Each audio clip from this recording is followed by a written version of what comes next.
When we think of athletes, we think of people with outstanding skill and talent, people often described as superhuman with the things they can do. We don't often think of athletes as people who may be battling mental illness. Participating in organized sports can have a positive impact, but it can also come with its own set of challenges. A pair of therapists team up to tackle issues affecting women and girls in sports. Over half of young girls are leaving sport because of their experiences at a young age. This week, we take a closer look at athletes from high school and college to those on the professional level and what we can all do to break the stigma. It's all straight ahead on this week's Prescription for Life.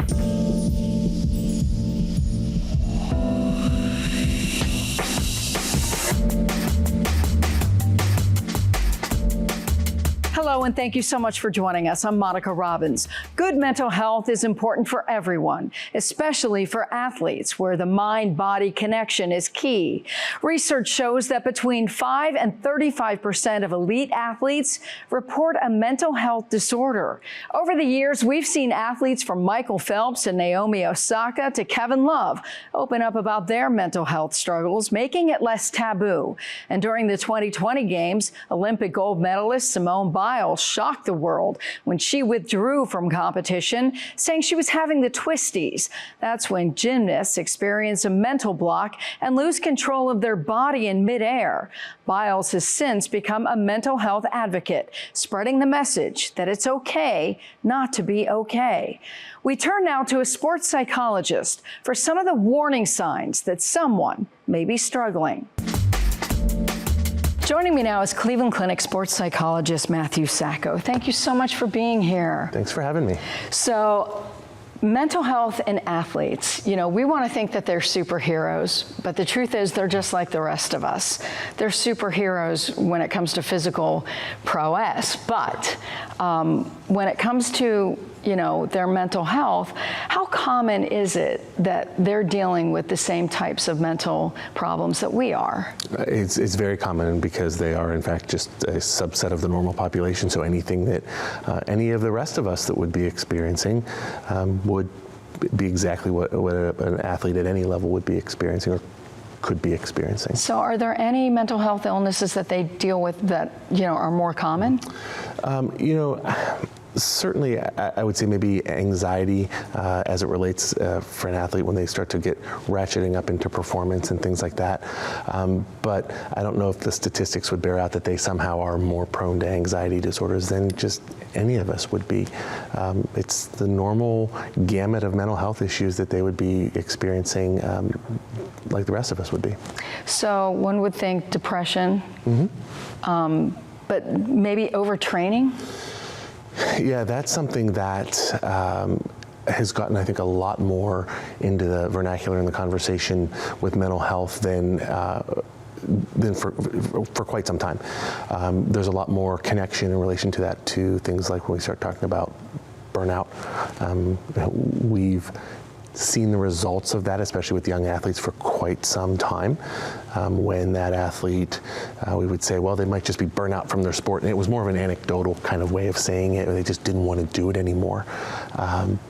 Now we start to look at the more complete picture that includes what happens when someone's physically worn down and the effect that has on their psychological well-being when they no longer are engaged in doing the activities that they like and the activities that historically may have provided them with some benefit as it relates to their depression, their anxiety. There's a lot of sports that depend on weight. So eating disorders? Yeah, there are yes, there are a high propensity, I think in part because athletes in particular sports are so heavily scrutinized. They're typically, as you work your way up into intensity and maybe from that high school to collegiate and to the professional levels, they're under a lot more frequently under a doctor's care. So you do get feedback on weight and you get feedback on body composition and things like that. Any sport that has weight classifications wrestling, boxing, fighting, whatever it may be, much more prone, because there are instances where needing to lose very specific amounts of weight in short periods of time or gain weight in periods of time can encourage very unhealthy eating. Some may be able to be restricted just to those moments, but it doesn't mean that the impact on the body isn't pretty severe. And sports that have an aesthetic quality to them. We look at athletes, we see them in those very vulnerable positions, in those, their uniforms, whether they're leotards, whether they're really short tracksuits. We look at body physique, and anything that has that aesthetic quality, athletes are standing in front of the mirror as well, so they're seeing that. What about sleep disorders? Because I can't imagine when you have a huge competition coming up, just like the rest of us, we can't sleep at night. Yeah, and in addition to that, there's more of an anxiety, there can be more of an anxiety component to that, where it's tough to turn the mind off, and it's tough to then slow the body down. I think there's a lot to also be said about athletes who are, we see this in professional sports, that are required to travel across time zones. We've got the Olympics coming up. It's more than just time zones. So trying to get set in that time zone that you're in for a period of time to get your body adjusted to a new sleep pattern. That doesn't include the anxiety piece. That doesn't include the feeling overwhelmed piece.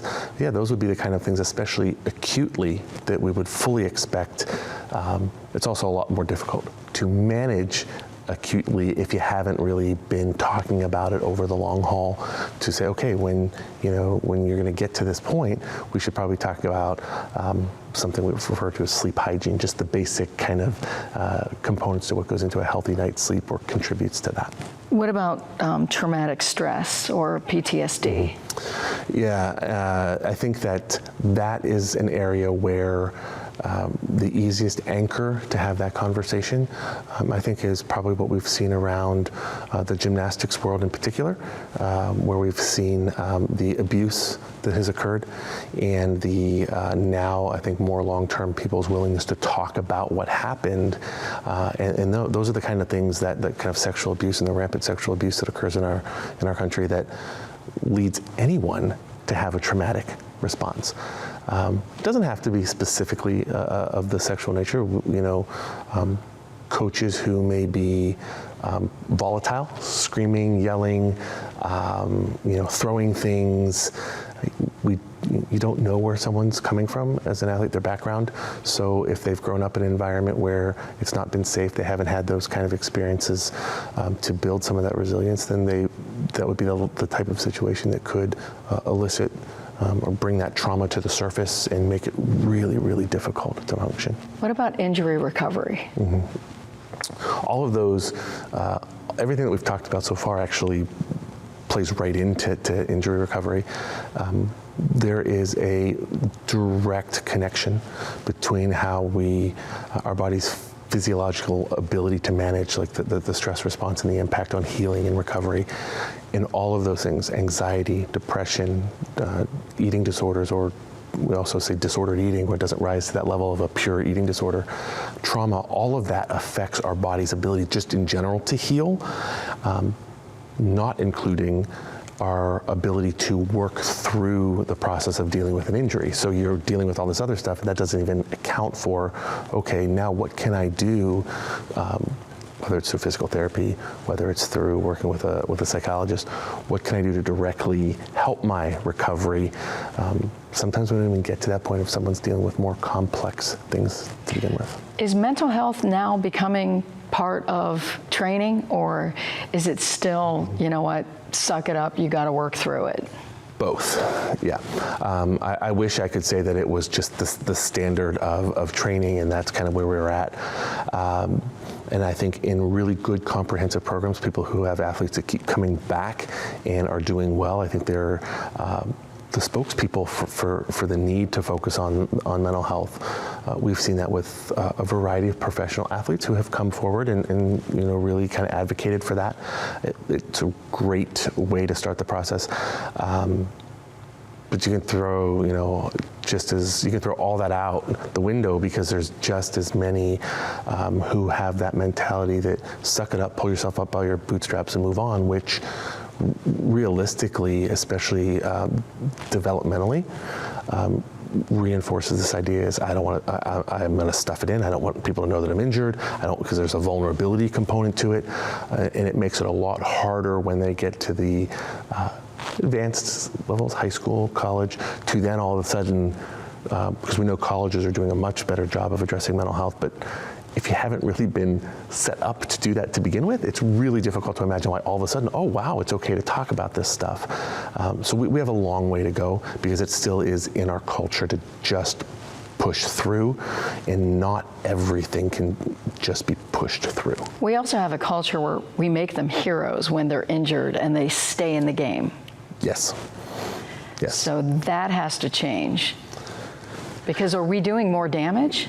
I think big picture, yeah, we are. And those people that apparently are able to be injured and push through, those that get the limelight, those that we kind of look to, are already at the most elite of the elite level. So there's likely to be something about them that's gotten them there that gives them that ability to say, okay, push through it. But let's not kid ourselves. A professional athlete that we are putting up on a pedestal that's pushing through it is completely under the care of a whole team of medical providers, physical therapists, athletic trainers, and a whole team of people that are giving them treatments, permissions. They're giving them feedback on whether they can perform. So I don't know how likely or how often it occurs where an athlete just throws all that caution to the wind and they're truly out there pushing through this injury.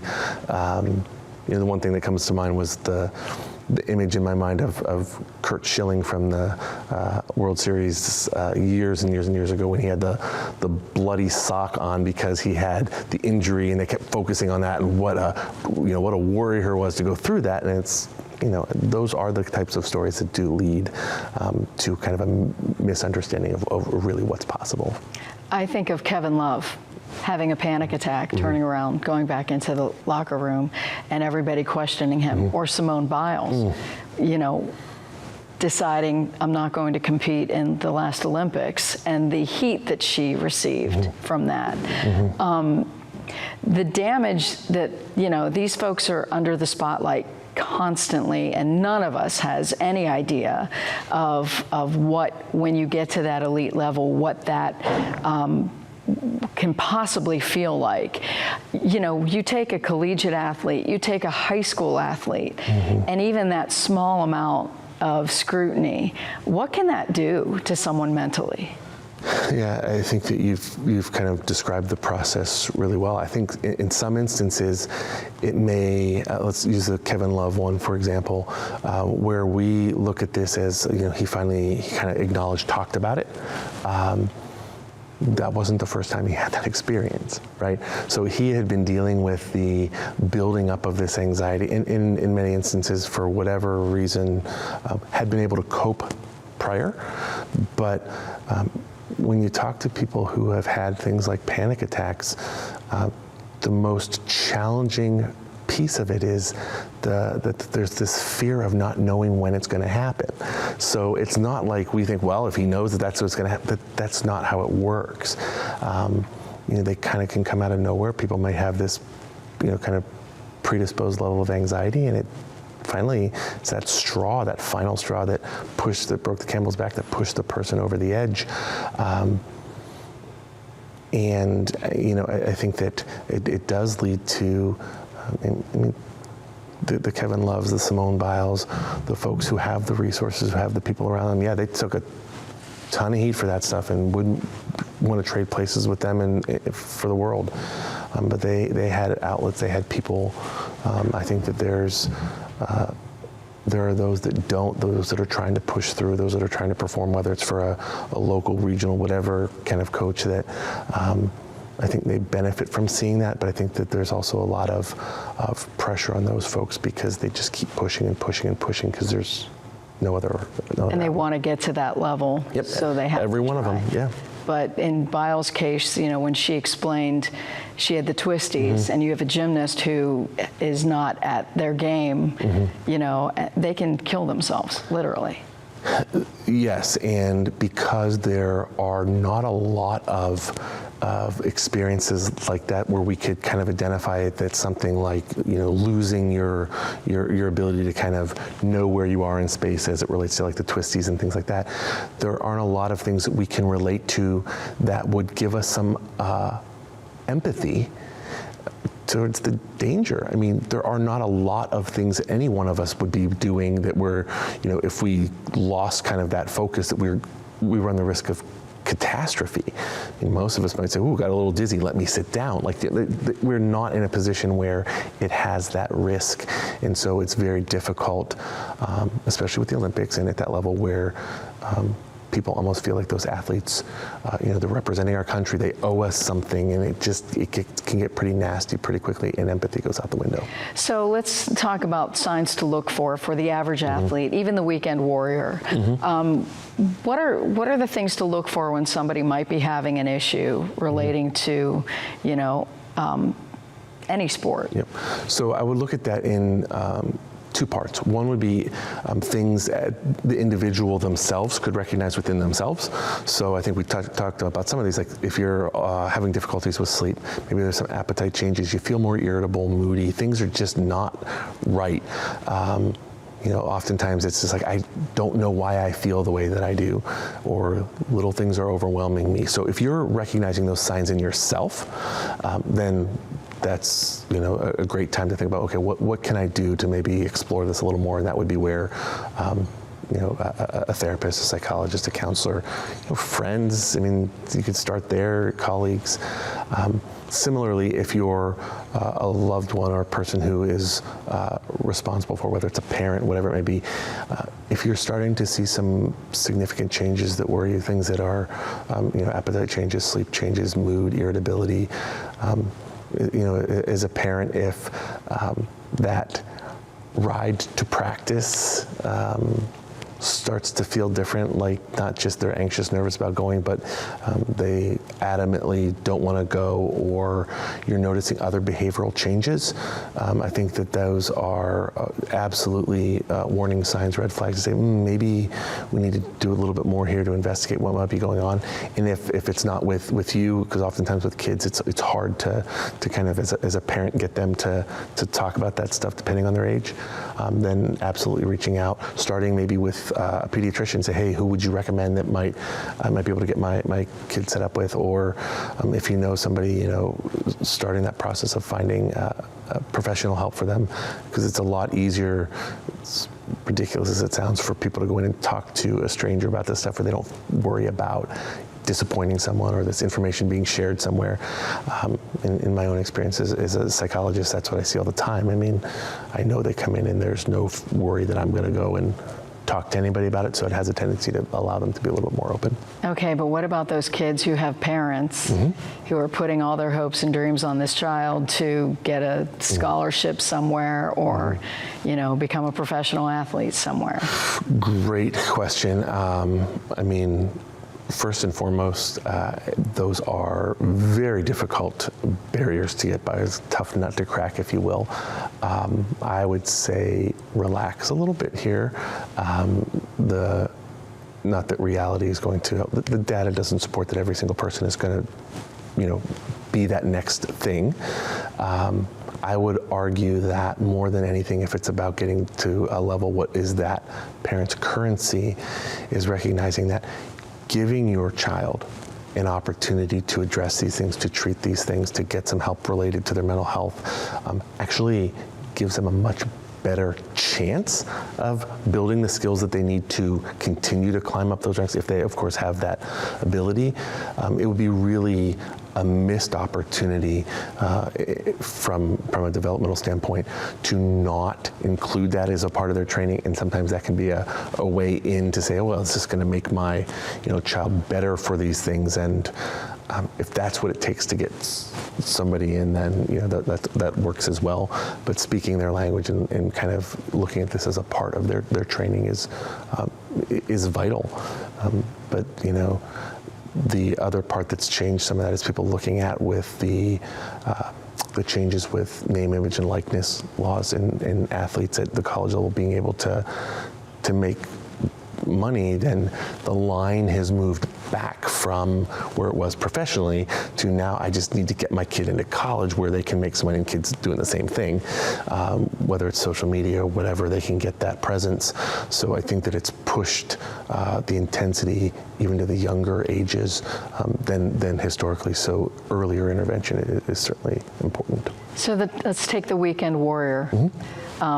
At what point would a weekend warrior think maybe it's time I reach out to a sports psychologist? I think if it crosses their mind, like, oh, I'm struggling, this is taking a little bit more, or whatever the injury or whatever the recovery piece is that they're struggling with, if it's just not going the way that, whether it's what PT has said, hey, you should be on track here, not that your healing isn't, but that for whatever reason it's hard to get back to doing the things that, whether it's for fear, anxiety, mood, whatever, the moment that it crosses your mind, and hopefully having conversations, open conversations about mental health and things like that as it relates even to the weekend warrior, that conversations like this immediately just tell, hey, that's me. Maybe even if I'm feeling okay, maybe I'll go talk and see if there's something that I can do to just enhance that resilience, build into that process something that maybe might help me the next time if something were to happen. How soon do you think mental health will be part of sports training? I think in some places, it's often, it is. I think we often will use the verbiage around sport and performance stuff, which is different than mental health and kind of the psychological therapy piece that someone like myself would be able to do as well. I hope that there's naively, maybe there's a groundswell here that people look at this and say, wow, man, when I've got athletes and teams who are managing this stuff, that are going to see someone, that are dealing with the stuff that's on their plate, that they actually do better, whatever. I mean, that's where the proof lies. The NCAA is doing a great job of mandating mental health, identifying mental health providers that the schools have to utilize, have on kind of on call. So that helps. Normalizing the conversation helps. I think when people see the athletes doing, again, performance-wise better, but just, being happier, being more well-adjusted, liking their sport again, feeling like there's a lot more to this, being an athlete than just the performance. I think that then athletes become the advocates themselves. So the more athletes that advocate for this stuff, I think the better the opportunity we have. Dr. Sacco, great insight. Thank you. Anytime. Still ahead, a duo sounds the alarm when it comes to girls and women in sports. Didn't just come and end with sport. It continued on for these folks, oftentimes for a lot of them, their entire life. Two licensed therapists share firsthand accounts from women of all ages about the mental health challenges that stem from competitive sports that often follow them for the rest of their lives. Our colleagues in Portland, Oregon share their story. It really came out of such a love and passion for women in sports. Tiffany Brown and Katie Steele are licensed therapists who've dedicated their careers to advocating for athletes' mental health. It's not just a new phenomenon, it's just that it's new in terms of being able to be talked about, even though people have been feeling it for so long. It's a topic Steele connects to on a personal level, as a former collegiate athlete herself. I learned through my lived experience the impact, and so one of the biggest things in writing The Price She Pays is we learned that my story is not unique. The book highlights the tough realities women of all ages and competitive levels face in sports: depression, eating disorders, abuse, and mistreatment by some coaches. Often trends that latch onto women's lives for good. It didn't just come and end with sport. It continued on for these folks,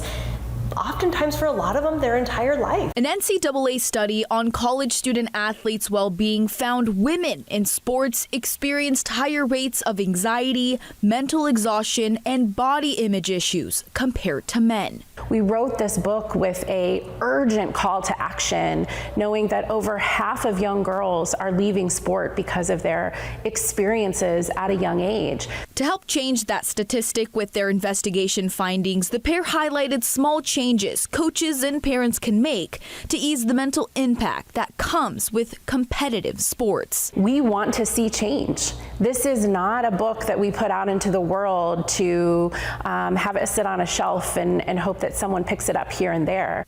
While it can be difficult for athletes to improve their mental health after such vile treatment, it can happen, though triggers still come up. We were in Eugene for the track and field trials, and I had a visceral response. My body took over.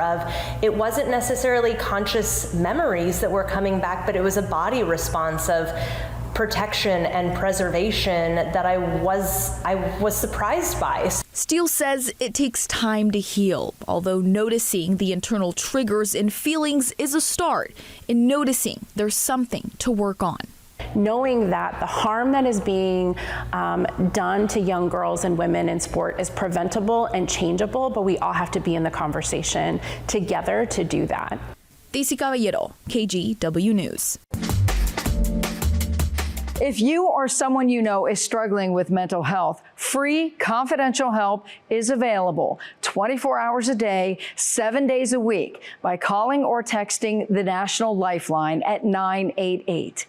That'll do it for this week's edition of Prescription for Life. Thank you so much for watching. Join us next week for another dose. I'm Monica Robbins, wishing you and yours good health.